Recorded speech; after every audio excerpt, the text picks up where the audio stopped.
listening to the Arts Ed Podcast, Season 3, Episode Number 2, All A's for Arts Education.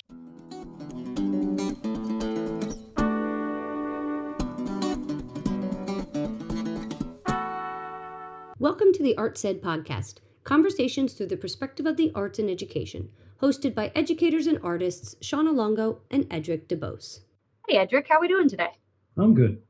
Excellent. So today, we thought we'd delve into a conversation about the transformative power of arts education and arts integration, if you want to call it, go take it to that route. This kind of applies to both. So if you're not an arts educator and you happen to be listening, this is where you can make some connections. But we're going to explore how it addresses critical educational needs through what we've kind of put together as the 5 A's, meaning advocacy, assessment, agency, attendance, and access. So those are our all A's for arts education. So we begin with looking at what are we hoping to achieve, and then what are the basic underlying assumptions that tend to be there when you're talking about the arts and arts education. So what I tend to find is I find myself explaining this more often than I really want to, is that music is not just entertainment and art is not just decoration. So you have to be aware that you're dealing with people that might have that understanding. They think they know what music is because I listen to the radio, or they think they know what art is because I have pictures on my walls. Right. But when you talk about what you can learn by learning what music really is, or we're going into depth about understanding arts, it's something that applies bigger. But the old school model, so you have that as people have a narrow understanding of maybe where the arts fit. There's a model that focuses on know what as opposed to know how, right? And yes. The arts are, the place where you can begin to instill some understanding of what you do, or some kind of activity connected to the learning that deepens it. Absolutely. And I think that, people go about arts integration specifically, or, we're going to use the arts because we want to get kids to want to come to school, or we want to improve test scores. And it's not really a good way to sell it. We need to focus on larger long-term goals that are expressed in frameworks like Bloom's taxonomy, where creativity is the highest level of cognitive ability, or Maslow's hierarchy of needs, where creativity as the highest form of self-realization. We need to focus on the benefits we experience from engaging in the process of making art. And I don't mean that just as visual art, but making art in performances or whatever that might mean for you. So connecting between the habits of mind that are developed through a practice in the arts and the habits of mind we want to instill through academic instruction. Because, when you look at Bloom's taxonomy, which is kind of, this gospel of where you're trying to go with your education, going from, simple understanding to being able to analyze, to being able eventually to create. So in education, the goal is to get people to the point where you're actually creating. You're taking the material, the information you're learning, and you're making something new with it. When you look at Maslow's hierarchy of needs, the basic essential human needs, again, the highest goal there is self-actualization. Once you've got your food and physical safety and relationships and your sense of who you are as a person, once all that's there, then the next place to go is really self-actualization, becoming the best you that you possibly can. And the arts provide ways of talking about those kinds of emotional or psychological issues. They allow for that within an educational context. And again, with Bloom's taxonomy, where you want to go with that is creativity. But that's, again, the goals of what most education really says it's about. Absolutely. The other piece of it is, if we start digging into those A's with advocacy, right? And so we have to really define, what do we do and why does it matter? That's the reality, rather than just saying it's good and here, but why? If creativity is the goal, well, then the arts should be emphasized and advocated for as a part of that. And the best way to message it, is through that discussion of the habits of mind, of Maslow, of Bloom's, and how those 3 things intersect. That's how you can approach different audiences, whether it's your colleagues or administrators or the community, to really give you some solid footing in terms of the research behind what happens with the brain when you're talking about the arts, to use it in a positive way, to advocate that it's not just like, oh, they're just preaching to the choir and saying stuff that's already been said. Right. So if you look at habits of mind in the arts, right, in the case of the visual arts in particular, it's my background, or if you look at the habits of mind in thinking about math, or if you look at the habits of mind in what's taught in ELA classes, they line up, right? So because even Yeah, if you talk about studio habits, you're developing the craft. If you're writing, you have to get better at writing. You engage, you persist. Sometimes it's difficult to get through a text. Sometimes it's hard to solve a math problem, but you persist. You keep going. Envisioning, imagination, expression, response, observation, all those things that aren't going to go anywhere, all those things that will always need to be taught because we have to be able to talk to each other, we have to be able to communicate, we have to be able to collaborate. That's really, no matter what the work is in the future, those things as human beings won't go away. So reflecting, analyzing, experimentation, understanding history, world history, cultural critique, right? yeah, Diversity, all those things are included in elements of the arts. And when with math, you're talking about similar kinds of things. You're talking about identifying problems, strategies, patterns. In ELA, again, you're talking about decoding a text and then comprehension, what you understand. How do you generate and create meaning from what it is you're reading or what it is you're writing? Who are you addressing? Who are you addressing the work to? All those things are in the arts. So it's really understanding habits of mind. It's again, it's not just, oh, it's nice to have arts. It's right. more than that. When you're learning, Or we need the arts, so we have some music for this upcoming show, or we can get posters made for the upcoming, like, whoever we're going to recognize or what event is happening at school, right? It's that decoration and entertainment. and the only reason we're bringing this up is because again, we keep having these conversations over and over again because in the culture, that's where a lot of the popular conversation sits. But Absolutely. if you really engage at a level of depth in teaching the arts, all those other habits of mind come into play. Yep. So the other thing we need to change the focus is on assessment. A lot of people think, people get very nervous when they talk about assessment with the arts because it can be very subjective. And so we need to end the subjectivity comes because kids are collaborating, kids are communicating, creativity is in there. And how do we define that and make it more objective and quantifiable? Like, how can we quantify that kids are doing this? And so I think we have to be willing to start to have some conversations and figure out ways to approach these skills that students are learning and actually collect data about how are they progressing. We have to know our students because you got to know where they are and where they need to go, and then how can I measure that to see if really the whole point of assessment is to see if what you're doing is working as the educator. Like, are they learning this? Are they understanding it? It shouldn't be a can they pass this test, written test, because some kids might not be able to do a written test, right? But I read an example in a book I was reading recently where the teacher always had students. She was teaching rhythmic dictation, right? She'd clap a rhythm and they'd have to write down what they heard. And this one student could not do it. So one day she decided to make flashcards of every rhythmic figure. Like, here's a quarter note, here's 2/8 notes, here's this, and gave them to the student. It was like quick draw. That kid could put every rhythm that she said, but he couldn't write them down. So sometimes the way we're assessing doesn't allow the students to be able to show us they have learned what we've taught. And so I think that this is a much bigger conversation. It's not just about the subjectivity that people think exists in the arts, and in many ways does. But then it's also about we have to look at how we're assessing.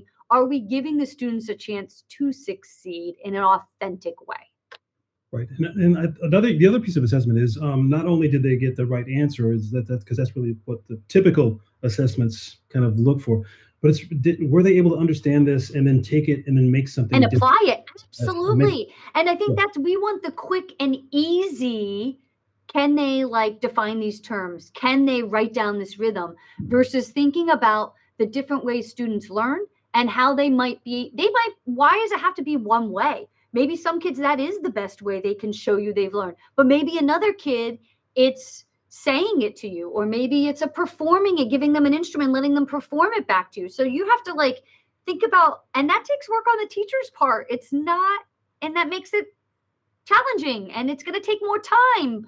But I think at the end of the day, we're going to get more valuable feedback from that data to be able to improve how we're approaching the classroom. And again, because most people have such a subjective understanding. I was had a conversation with a parent about a year ago, and she said, "How do you grade a work of art? It's art. How do you grade it?" And Right. I said, "Well, it's not about grading the work of art. It's about what are the requirements of the assignment. Did you Yep. do this? Did you include these elements? Did you take this? Did you change that?" So it's really, did you understand the process, and then were you able to take those elements of the process and then make something new with it? And And then I think there was, they also have to be able to tell you. They have to be able to explain their choices, the why and the how and the what. I right, think that that's super important. but this was the first time this parent ever heard that, Yeah. and she went, "Oh." Yeah. Yeah, because they're also used to, like, Pinterest art, right? Or, like, we all make the same exact thing, so then that versus, wait, if they all look different, how do you assess that? If they all sound a little different or they're all playing different songs, Mhm. how do you do that? So that's really important. The Right. next A after advocacy and assessment is agency. So, you know, ugh, agency, right? It's a crucial role that plays a crucial role in the success and sustainability of our arts programs in many ways. Right. But it's also what we were just talking about, giving the student permission to find their own solution to it. It's also, Absolutely. it comes back also to the teachers, like giving, as a teacher, taking the initiative, being given permission to experiment, to try something different, to find a different way to figure out how to get that particular student that's not involved. How do you give that particular student or this group of students an opportunity to participate and succeed? Um, and so you need a little bit of freedom to be able to do that. You need agency yourself as a teacher, as well as giving students choice. And as the teacher and an administrator, like, you have to know it's not all going to work, and that's okay. Some things are going to flop, and they're going to flop big. Listen, Edric and I have done combined lessons that it took us 2 or 3 times trying it to fine tune it and make it actually something we were proud of. We've had utter flops, and that's okay. The kids still got a great, like, they still had a fine experience, but Right. it wasn't what we had hoped it would be, and it took time, and you had to be willing to, like, keep at it and own it. You can't, like, play it off to the kids like it didn't flop. Be like, yep, that didn't work. What are you thinking? Like, I'm very big on, like, include the kids in the conversation because they've got a lot to say, and that student engagement, that student ownership to help us build that culture of creativity where an innovation, you have to make a safe space where they feel like they can fail because they've seen you fail and you've moved on and made it better. Yeah, for some reason I was thinking Willem de Kooning, a famous abstract expressionist painter. And again, it's abstract expressionism looks just like splashes of color all over the place. And somebody said, "How can you tell a good one from a bad one?" He said, "Well, after you've done about 3 or 400, Yeah. you know." So again, the arts do teach that you're going to fail. It's not going to work the first time. It's going to be hard. I once saw a fast motion um, video of Picasso working on a painting, and it was 12 hours long, and the whole time he was going, "Oh, this is terrible. Oh, it's getting worse. This is awful. I hate this." And then Yeah. the next morning he came back and he did another painting based on all the effort he made, and it was the resolution of all those mistakes. Yep. And it was like, oh, so But we that's got to be willing to persevere through all of that. Like, you got to be willing to get through the mess to have the real, product come out at the end. which is a very important life skill set. Yes, it Right. is. Yeah. All right, the next A is attendance, our fourth A. We got it. Kids got it, and we're going to tie in that agency. If kids have agency and they feel like they belong and they're an active participant in their education, they're going to be motivated to show up to school, right? They're going to want to be there because they're not going to want to miss out. In our last episode, Edric talked about Amanda Kunlaba and how she transformed the school with artwork, and the kids, like, were proud to be there. It went from this, like, dilapidated building to, like, this amazing work. And we have to find ways for the students to be motivated and to connect with what we're doing. If they're asking, why should I learn this? Why do I need to know what a quarter note is, what a half note is? And we don't have a really good reason other than because I said so or because the standards say so. We got to be able to put it in a context where they can connect with it in the real world. Like, why does this have meaning to me? And how does this affect me? So I like to think about attendance from a different angle, and that is the angle Yeah. of the teacher. So if you're, this kids have to be there, but as a teacher, you have to be there as well. My favorite joke I like to say is in high school, a kid will give you about 5 minutes to teach him something, to give him something real, but you Yeah. won't get the 5 minutes all at once. You get 30 seconds one day, and then a week later, you know what I mean? You'll get like Yep. about 3 minutes, and so you have to be ready for when that say that teachable moment. But you got to be ready for it. So if you're attending as a teacher, you have to be as fully present as you possibly can. 100%. All right. And the last A is access, right? So we need to appreciate the different types of learners and learning styles that are in our classrooms and our schools. And we need to create opportunities for a broader spectrum of students to be able to demonstrate their understanding, providing permission, allowing opportunities to explore their identity, their ability, boosting their self confidence, and learning persistence. And I kind of talked about this when we talked about assessment, because there are connections between all of these A's, right? The agency, the attendance, the assessment, the access, all of these A's are connected. And so really it's about that emotional center that allows educators to align advocacy, assessment, agency, attendance, and access through your initiative. And that's really belonging and self-worth. That's what's going to bring all of these things together and help you create a quality program. So when you have the belonging and self-worth, then you have the participation. And if you can't participate, it's hard to feel like you belong. So you have to create access that allows them to participate, because then you can be part of you can be connected to the conversation. Right. And not just the average students, all the students, right? Right. And so I think a lot of times that takes a lot more effort to think about all of our students. But if we really are willing to kind of sit back and think about and reflect upon, especially as the school year's kicking off, like what is our instructional practice? And are we really approaching this that every student is going to be able to find belonging, right? When they feel like they belong in your learning environment. And there's a difference between belonging and feeling welcome. You may welcome your students, but do they belong? Are they engaged? Are they willing to take risks? Then they're going to be likely to thrive within your arts classroom, and they're going to want to choose to sign up to take it again because they belong there. You want to amplify those individual voices. You want to honor those learning styles and celebrate collaboration. Right. So, and when it comes to self-worth, they want to feel like their contributions are valued, their ideas are heard, their unique talents are recognized, and then their self-worth is going to flourish. It can't just be a teacher-driven. We as arts educators provide unparalleled opportunities for this if we actually embrace it and allow it to be a part of our classroom environment. We have to empower those kids to want to make creative choices and persevere through and see their ideas come to fruition, right?